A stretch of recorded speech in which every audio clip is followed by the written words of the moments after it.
اچانک انسان کا دل کسی چیز پہ آ جاتا ہے، یہ انسانی فطرت ہے، تو اس پہ پکڑ نہیں ہے۔ صوفیہ کہتے ہیں کہ تمہارا دل اتنا صاف ہو کہ تمہارے دل میں یہ بات بھی نہ آئے، غنا تمہیں نصیب ہو جائے، لیکن اس کے باوجود ہم بشر ہیں، کمزور ہیں، تو کسی شخص کے پاس کوئی چیز دیکھی اور للچا گیا دل اس کی طرف، اور پھر اس کو حاصل کرنے کے لیے کوشش میں، تردد میں لگ گیا، دل میں خیال بھی آتے ہیں، وسوسے بھی آتے ہیں، اور ایسی ایسی خواہشات جنم لیتی ہیں کہ انسان خود اپنے پہ ہنستا ہے، لیکن ایسی خواہشات جس کی اتباع میں چل پڑا، جس کی خواہش میں چل پڑا، تو یہ ہلاک کر دینے والی چیز۔ آرزو کا پیدا ہو جانا، حتیٰ کہ آرزو تو آرزو رہی، وسوسے کے پیدا ہو جانے پر بھی پکڑ نہیں ہے اگر اس کی اتباع نہ کی جائے۔ صحابہ نے حضور سے عرض کیا، حضور ہمیں ایسے وسوسے آتے ہیں کہ اگر ہم بیان کر دیں تو قتل کر دیے جائیں، اتنا غلیظ خیال باز کا انسان کے دل کی تختی پہ آتا ہے، دماغ کی سکرین پہ ابھرتا ہے۔ تو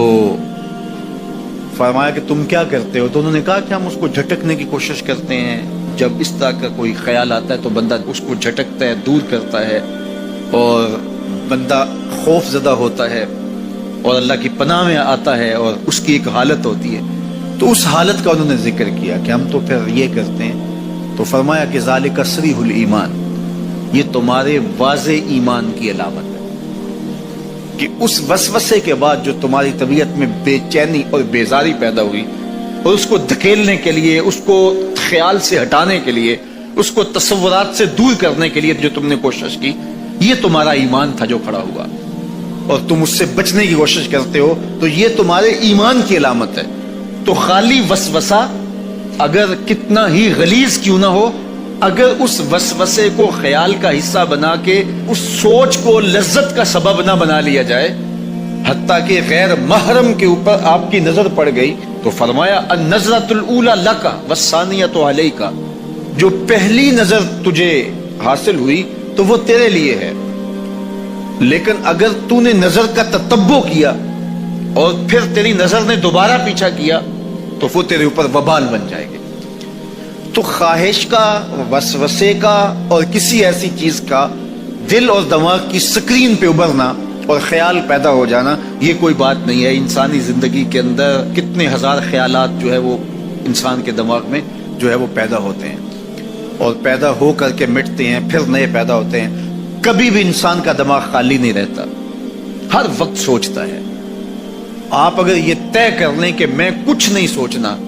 تو یہ سوچ رہے ہوں گے کہ میں کچھ نہیں سوچنا۔ یہ کبھی ہو نہیں سکتا کہ آپ کا دماغ ہو اور اس کے اندر جو ہے وہ کوئی خیال نہ چل رہا ہو، ہزاروں لاکھوں خیالات کا ایک ہجوم گزرتا ہے۔ تو انسان کا دل، دماغ اس طرح بھاگتا ہے۔ آپ اچھے لوگوں میں رہیں گے تو خیالات پاکیزہ ہوں گے۔ دیکھیے، آپ گندگی کے ڈھیر سے گزر رہے ہوں گے تو خیالات اسی طرح کے ہوں گے نا، اور اگر پھولوں کی روش سے گزر رہے ہوں گے، صحن چمن سے گزر رہیں گے تو خیال اس طرح کے ہوں گے نا۔ آپ جو ہے وہ کسی بازار سے گزر رہے ہوں گے تو خیال اس طرح کے ہوں گے، اور مدینے کی گلی سے گزر رہے ہوں گے تو پھر خیال اسی طرح کے ہوں گے نا۔ اس وقت آپ کے خیالوں کی دنیا کسی اور جہاں میں آباد ہے، اس لیے کہ آپ رسول اللہ کا فرمان سن رہے ہیں، لیکن اگر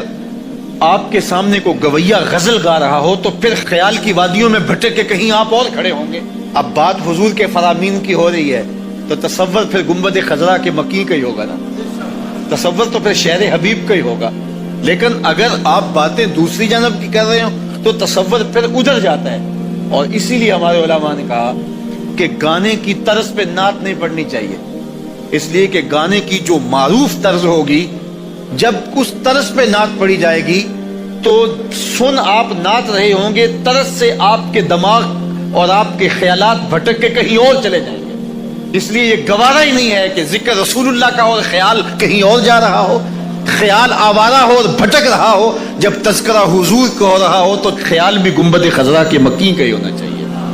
تو یہ بات ذہن میں رکھیے گا کہ یہ انسانی زندگی کے اندر انسان کا خیال بھی بھٹکتا ہے، سوچیں بھی بھٹکتی ہیں، دل میں بھی کئی کچھ آتا ہے، لیکن پکڑ اور گرفت اس وقت ہوتی ہے جب انسان اس خیال پہ اپنے آپ کو اس راہ پہ ڈال دیتا ہے. لالچ کا پیدا ہونا بھی